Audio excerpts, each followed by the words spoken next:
जी, बिल्कुल, हम यहाँ ये नहीं कह रहे कि आप एक समाज सुधार का काम करें सिनेमा, लेकिन कम से कम सड़क पर चलती महिला की ज़िंदगी को असुरक्षित ना बनाएँ। इस तरह के मैसेजेस, इस तरह के कंटेंट ना परोसें कि आर्ट के नाम पर महिलाएँ असुरक्षित होती चली जाएँ। उनको अ, उनका ऑब्जेक्टिफिकेशन हो, कहीं स्टॉकिंग प्रमोट हो, कहीं रेप कल्चर को बढ़ावा मिले या वॉयरिज़्म को बढ़ावा मिले, इस तरह के सीन से बचना चाहिए। फ़िल्म इंडस्ट्री को कम से कम इंट्रोस्पेक्शन करने की ज़रूरत है। साथ ही मैं ओटीटी का भी ज़िक्र करना चाहूँगी। आईबॉल्स कैच करने के नाम पर अब क्योंकि फ़िल्में अलग-अलग प्लेटफ़ॉर्म पर रिलीज़ हो रही है, चाहे प्राइम वीडियो पर हो रही है, चाहे नेटफ्लिक्स पर हो रही हैं। वहाँ कंटेंट पे कोई कंट्रोल नहीं होता। वहाँ इतना कुछ-कुछ तो ऐसे विजुअल्स होते हैं जिसमें बहुत ही ऑब्ससीनिटी परोसी जा रही है। अ, क्योंकि अब प्लेटफ़ॉर्म्स बदल रहे हैं तो वहाँ भी कहीं न कहीं रेगुलेशन की ज़रूरत है। रंजना जी?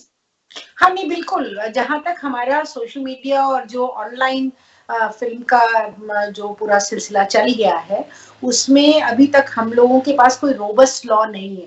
वैसे तो फ़िल्म सेंसर बोर्ड है, लेकिन उन्हें तो हमारे सेंसर बोर्ड की जी। ज़रूरत नहीं है। वो तो हम ना ही उन्हें सेंसर बोर्ड के पास जाने की ज़रूरत है, लेकिन निश्चित तौर पर सेंसर बोर्ड के पास ये अधिकार है कि इस तरह की जो भी फ़िल्में आएँ, वो सूटेबल बॉय का कोई किसिंग सीन है तो उसको कम्युनल करने के लिए तो इन्होंने उसको उस पे ऑब्जेक्शन रेज किया है। अभी हाल में जी। आपने सुना होगा कि सूटेबल बॉय जी। के जो सीन है, मुस्लिम लड़की है, लड़का है, हिंदू लड़की है, मतलब वो चीजें तो कर रहे हैं, लेकिन जो ऑब्सिनिटी की बात कही वो तो मतलब एक सीमा से बहुत आगे चली गई है।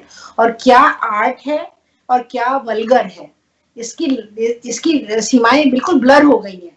जो आर्ट है उसको आर्ट के रूप में नहीं देख करके वल्गैरिटी के रूप में सामने ला रहे हैं या उसको ऑब्सिनिटी के रूप में सामने ला रहे हैं। तो अभी निश्चित तौर पर हम लोगों की जो सोशल मीडिया को रेगुलेट करने के कानून है वो बहुत कमजोर है। और हम लोग लगातार इस बात की सरकार के ऊपर दबाव डाल रहे हैं कि हमारी पॉलिसी क्लियर होनी चाहिए कि हम कंटेंट मॉडरेशन को कैसे देखते हैं, हम किन कंटेंट को मॉडरेट करें, किन कंटेंट को हम नहीं चलने दें, किनको हम चलने दें। तो कंटेंट मॉडरेशन की रेगुलेशन अभी हमारे पास बहुत रोबस्ट नहीं है और उनको बनाने की जरूरत है। और सोशल मीडिया के भी बहुत सारे जो हमारे जैसे प्राइवेसी का है मामला या बहुत सारे ऐसे इश्यूज हैं जिनके बारे में भी हमारे कानून बहुत क्लियर नहीं है।